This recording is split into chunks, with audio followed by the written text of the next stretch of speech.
Olá, web espectador da TV Itajubá, a TV que pega no seu smartphone.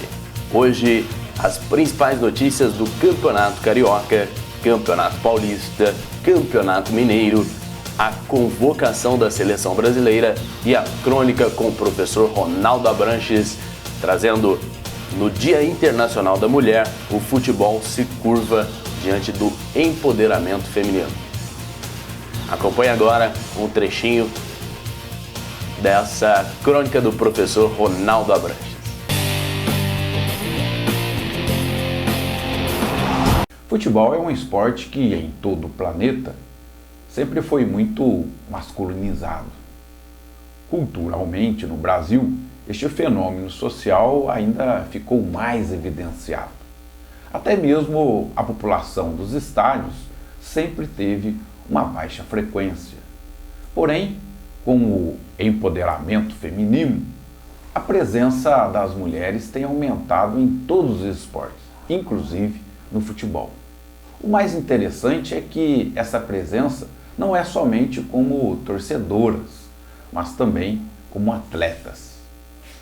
O Brasil tem se destacado em várias modalidades femininas.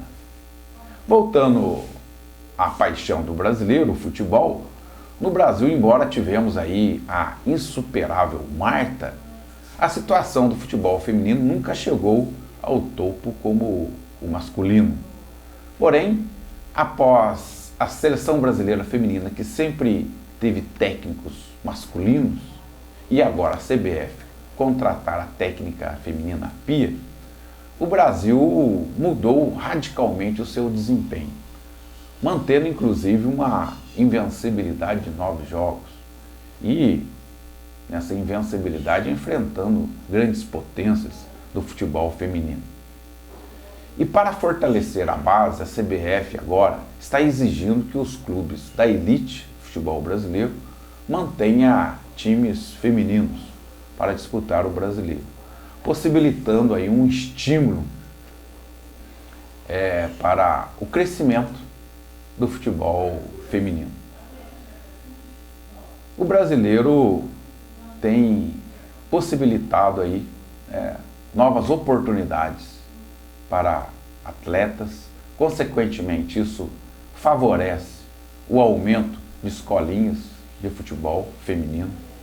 Tudo isso vem, com certeza, estará aí promovendo e melhorando o nível do futebol feminino no Brasil.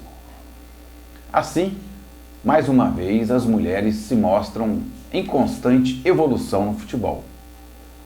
No Dia Internacional das Mulheres, os estádios aí de todo o Brasil buscaram várias maneiras de homenagear o sexo que há muito não se trata como sexo frágil, mas sim de muita determinação, inteligência e, logicamente, a elegância de sempre. Que os homens saibam aceitar o protagonismo feminino, não como ameaça, mas como a natureza que se aflora para o bem de todos e de todas. Parabéns a todas as mulheres deste planeta. Pelo menos essa é a minha opinião.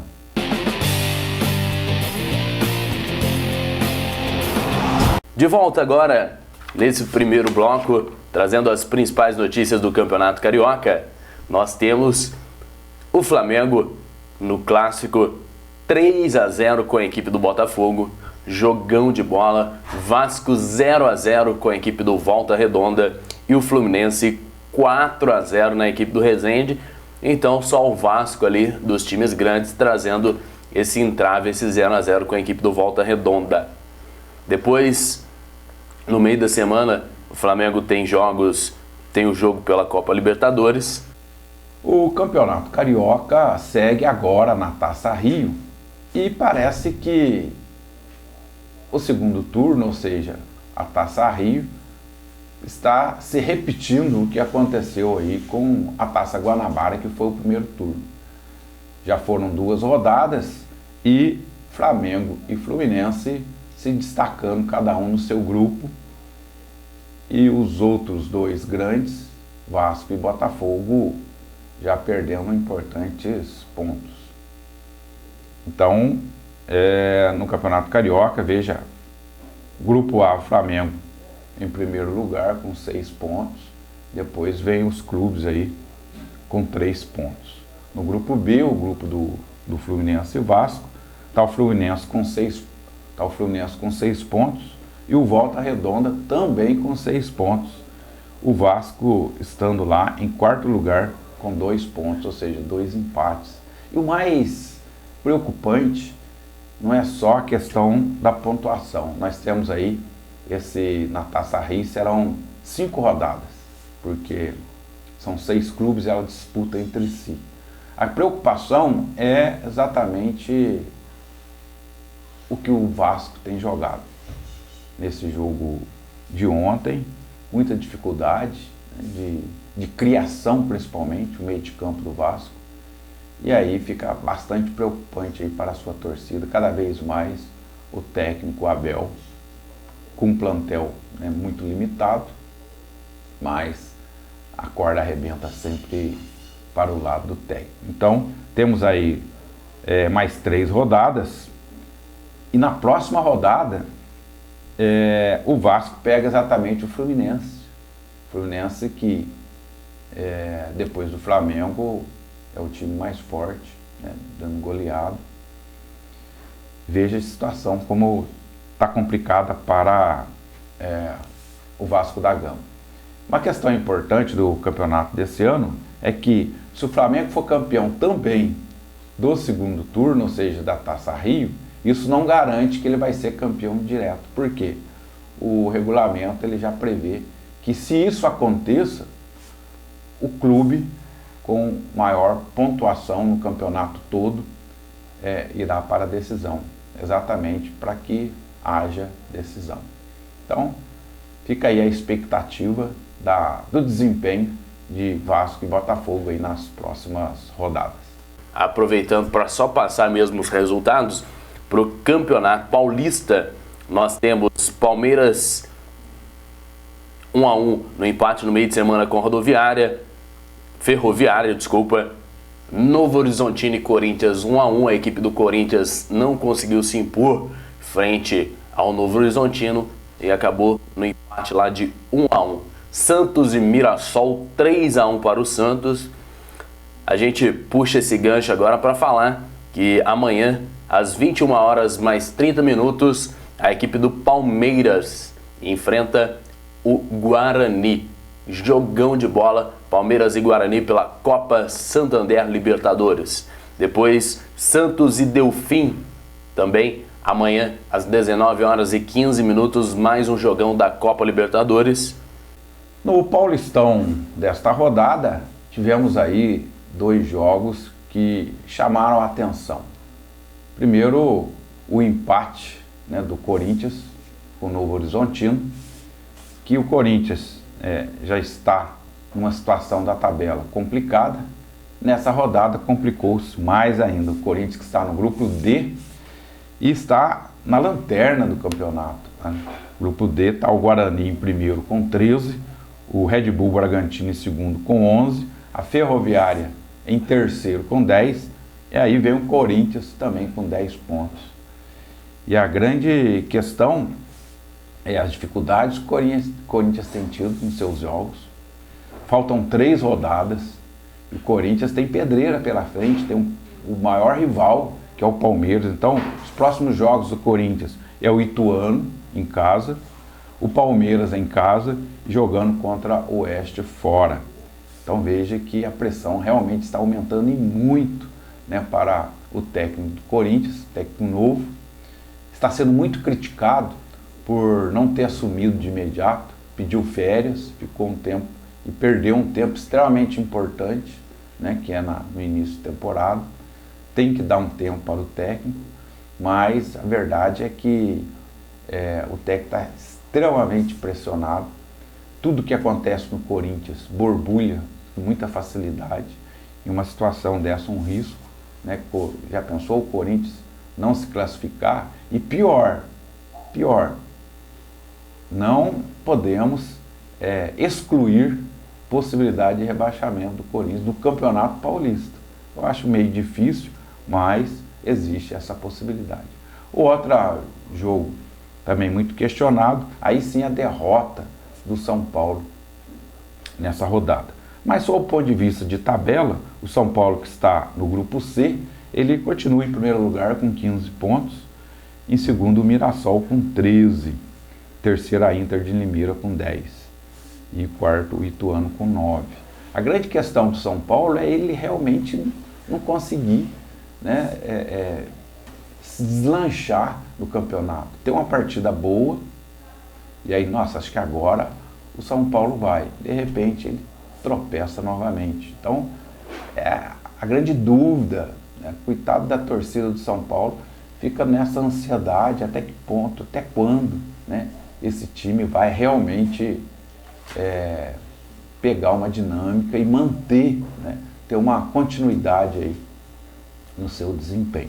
Então o Campeonato Paulista, com exceção aí do grupo D, que é o grupo do Corinthians, os demais mantêm aí com os grandes, tendo aí grande possibilidade, inclusive o Santos do grupo A já está classificado, mas o Palmeiras, embora esteja no segundo do grupo B, também eu não vejo nenhum problema em termos de classificação. O risco mesmo que eu vejo, potencial de não classificação, é exatamente do Corinthians no grupo D. Pulando agora para falar do Campeonato Mineiro, a gente traz aí o destaque no Campeonato Mineiro, que foi a torcida do Atlético, 54 mil torcedores acompanhando a vitória no Clássico de Bola, 2-1 para a equipe do Atlético Mineiro, um mosaico muito lindo. O Atlético fez em homenagem a uma das cantoras que sempre esteve apoiando o time, que é a Beth Carvalho. Vou festejar no seu sofrer, e uma alusão ali à queda da Série B, muitos balões com a letra B na camiseta, muita zoação, que é uma zoação saudável. Você vê que ontem não teve briga, não teve nada. Foi na bola que o Galo ganhou por 2-1 com 2 golaços, um do Igor Rabelo, outro golaço de fora da área do Otero. Então, Fala Zezé, bom dia, cara, o pessoal zoando lá, e um jogão de bola. Campeonato Mineiro desse ano parece que tá um pouco mais movimentado, com mais expectativas, exatamente em função de tanto o Atlético quanto o Cruzeiro estar com um desempenho mais baixo, e aí possibilitando, né, que clubes menores estejam brigando lá nessa fase aí de classificação. Isso para o campeonato é interessante, embora a torcida tanto do Cruzeiro quanto do Atlético aí num sofrimento que não estão acostumados no Campeonato Mineiro. Após a rodada, faltando 3 rodadas, né, do Campeonato Mineiro, então, ou seja, entrando na reta final, está aí a América com 18 pontos, né, o Tombense em segundo lugar, o Caldense em terceiro, e o Atlético conseguiu então chegar a 4º lugar. Lembrando que classifica 4. Se terminasse hoje, o Cruzeiro não estaria classificado, porque o Cruzeiro vem exatamente em 5º lugar. E isso se deve principalmente aí a grande rivalidade, o grande jogo que teve nessa rodada, Atlético e Cruzeiro, e tendo a vitória do Atlético por 2-1 exatamente no final aí da partida, o Atlético conseguindo tirar esses 3 pontos em cima do Cruzeiro, entrando então no G4 aí na fase de classificação. Então, a outra partida que foi destaque nessa rodada foi o empate do América contra o Boa. Para nós aqui do sul de Minas, a gente fala ao contrário, né? Embora o jogo foi lá no campo do América, no Independência, o empate do Boa, a gente tem sempre que estar torcendo para o Boa. O Boa que chega ao 8º lugar do Campeonato Mineiro, isso traz um alívio. A gente estava muito preocupado com o rebaixamento do Boa, mas eu vejo que tanto Coimbra quanto Tupinambás, que está em 11º e 12º respectivamente, totalmente inativo, né? Provavelmente deve ser rebaixado esses dois clubes, possibilitando o Boa, que está tendo realmente uma reação agora mais no segundo momento, né? Mais no final do Campeonato Mineiro. Então, fica aí a expectativa agora, né, dessa briga e do Cruzeiro conseguir realmente uma reação para entrar no G4. Para entrar no G4, nós temos aí a possibilidade, de repente, do Caldense, que está em terceiro lugar com 17 pontos. Então, do Cruzeiro, 14, para o Caldense, são 3 pontos, é uma rodada, né? E a gente está torcendo muito para o Caldense, que é aqui do sul de Minas, uma campanha maravilhosa, e tudo que a gente espera é que o Caldense consiga realmente se classificar aí para a semifinal.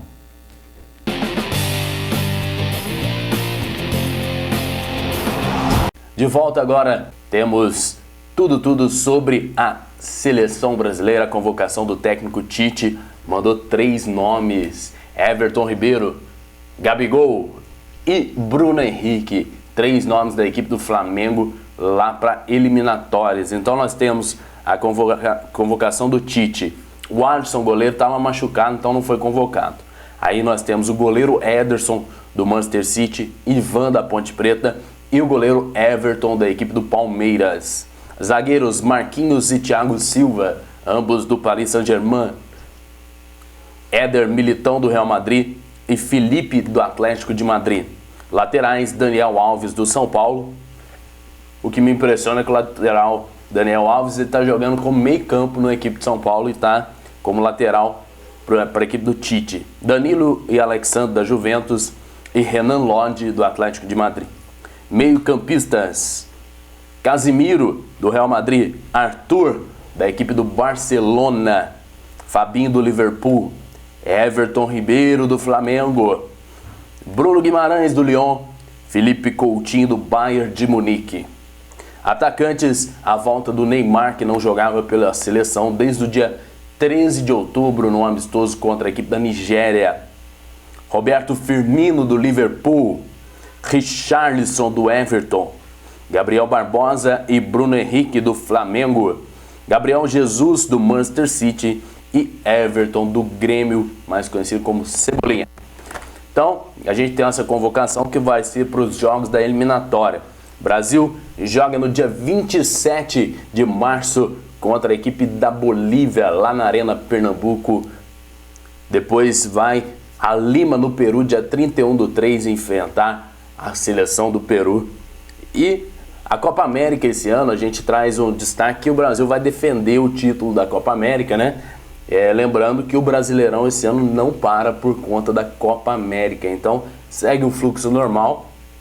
A gente vê que o Tite falou que não tem nada conversado com nenhum time. Não vou conversar com o Flamengo, não vou conversar com o Palmeiras, também que tem possíveis nomes para a seleção. Na verdade, até teve o Everton. Então não conversou com ninguém, não deu prioridade para ninguém ali, safando os nomes. Em relação à convocação da seleção brasileira pelo técnico Tite nessa última sexta-feira, eu diria que não teve grandes novidades.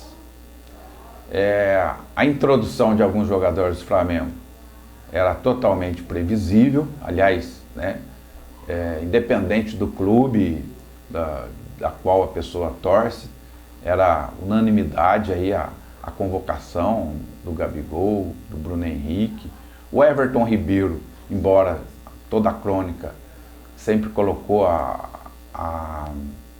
realmente que ele tem jogado um futebol que merece convocação, mas o clamor não era tanto assim, né? Então, a minha opinião sobre a convocação é que, primeiro, Daniel Alves não tem jogado na lateral, ele foi convocado como lateral e tem jogado como meio de campo, né, no São Paulo. A outra questão também que eu coloco, né, que eu questiono, essa convocação do Daniel Alves, um jogador que tem boa condição atlética, sem dúvida, mas a gente percebe aí nessa convocação do Tite uma certa busca de segurança, né, um certo medo de estar colocando novos jogadores.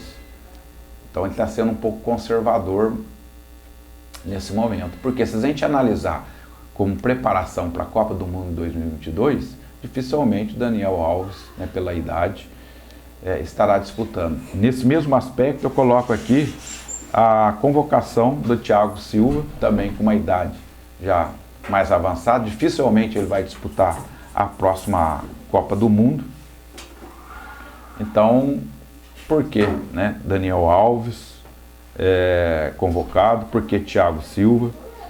E um outro questionamento que eu faço é em relação à convocação do Felipe Coutinho, que na seleção brasileira realmente tem tido muita dificuldade, não vem tendo um bom desempenho, mas nos clubes também, por onde passa, já mudou de clube, ou seja, existem jogadores com desempenho melhor do que o Felipe Coutinho, mas tudo indica que o Tite está aí buscando preservar aí o grupo que estava com ele, né, no último título, né, da seleção. O Tite tem muito disso, né?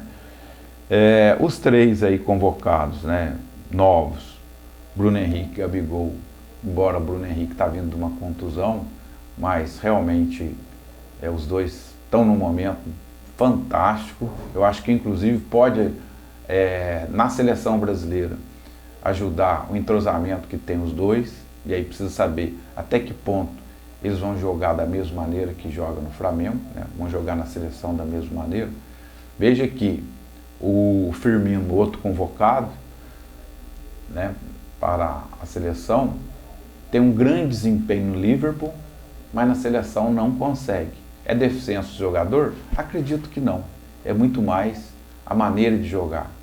A maneira que o Firmino joga no Liverpool é diferente que ele joga na seleção brasileira, e na seleção brasileira ele não consegue o mesmo desempenho. Quer dizer, tudo isso envolve aí o esquema tático, e aí, logicamente, as peças que compõem esse sistema depende muito da maneira de jogar, da filosofia do técnico. Então, muita expectativa, é um momento importante, porque nós estamos falando de Copa do Mundo, quer dizer, são jogos já da classificatória para a Copa do Mundo. Bolívia, dia 27, jogando lá na Arena Pernambuco, e no dia 31, contra o Peru, né, jogando na cidade de Lima.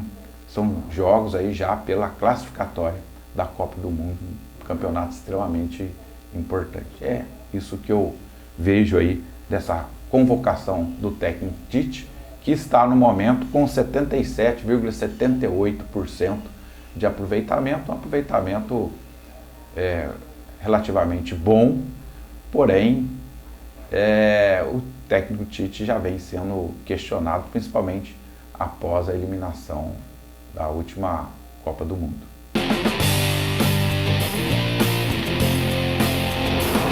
Olá, sobre o futebol local, falando sobre o Huracan e a segunda Supercopa Itajubá de futebol amador.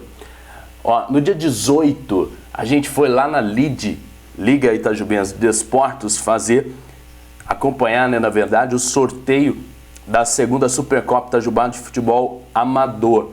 Com a gente lá estava o pessoal do UCASME, que é a União de Clubes Amadores do Sul de Minas, o pessoal da LID, do Huracan, representante de todos os times. Então, foram 8 equipes, são 8 equipes que vão disputar nesse campeonato. Então nós temos a equipe do Huracan, a equipe do RAC também vai fazer essa disputa, Diamantes, Raça Leão, Esporte Clube São José lá de Paraisópolis, o Elite também e o Laje de Maria da Fé. Então, 8 equipes para fazer essa disputa. Eu vou ficar devendo um nome aqui que a gente não encontrou, mas eu consigo buscar na pauta e jogar para você na próxima edição. Então a gente conversou com o Amauri lá, a Amauri falando pra gente sobre tudo que acontece, como que vai ser essa segunda Supercopa Itajubá de futebol amador. A Amauri é presidente do Huracan, mas ele está à frente ali na organização também, junto com o pessoal da LID, o Onofre, meu caro amigo cruzeirense Onofre. Aí, nisso o que acontece? A gente vê que o Huracan tem alguns nomes de destaque. Então, o goleiro Du, olha aí que defesa do goleiro Du, saída de bola, um goleiraço. A gente tem o Yuracheers, que é o quê? São a torcida do Huracan, são as chefes de torcidas e os meninos também, que dão um show no intervalo, no início dos jogos. A gente tem algumas fotos, a gente vai divulgar melhor como que é esse trabalho do Yuracheers. Segunda Supercopa Itajubá de Futebol Amador, com parceria da Prefeitura Municipal de Itajubá, o CASME e da LID, garante para você muita emoção. Começa no dia 22/3, vai ter o primeiro jogo, já foi sorteado os confrontos, a gente vai trazer para você todos os confrontos, tem a foto aqui, ó, do dia do sorteio, né?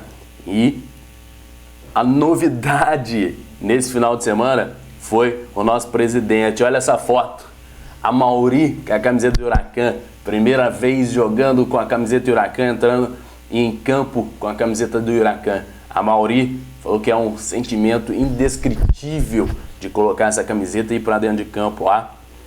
É futebol, meu amigo.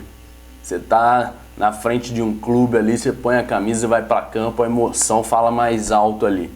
E a bateria do Huracan, bateria Furacão, bateria da torcida uniformizada Huracan, chama Furacão. Participe, fazer um showzaço lá para apoiar o Huracan nessa segunda Supercopa Itajubá de Futebol Amador. Então a gente fala rapidinho aqui sobre o que é essa segunda Supercopa, que ela vai ser no estilo ali mata-mata. Primeiro colocado da chave, são 2 chaves com 8 times. Primeiro colocado joga contra o quarto, segundo e o terceiro. Jogaços de bola. A gente tem a equipe do Hack, que foi campeão no passado, e o Huracan, que sempre apresenta um belo futebol. A gente conversou com o Osmar, falando sobre a categoria dos meninos. Então você vai ver um jogaço de bola. O campo do Huracan muito bem preparado para receber esses jogos. E a TV Itajubá tá lá na segunda Supercopa Itajubá de Futebol Amador. Itajubá, vamos para cima. Huracan, Hack, Diamantes, Laje, todas as equipes participantes. Vamos fazer um belo torneio. Segunda Copa Itajubá de Futebol Amador em parceria com a TV Itajubá. Bola na rede, se despede por aqui. Acompanhe, hein? Jogaços de bola.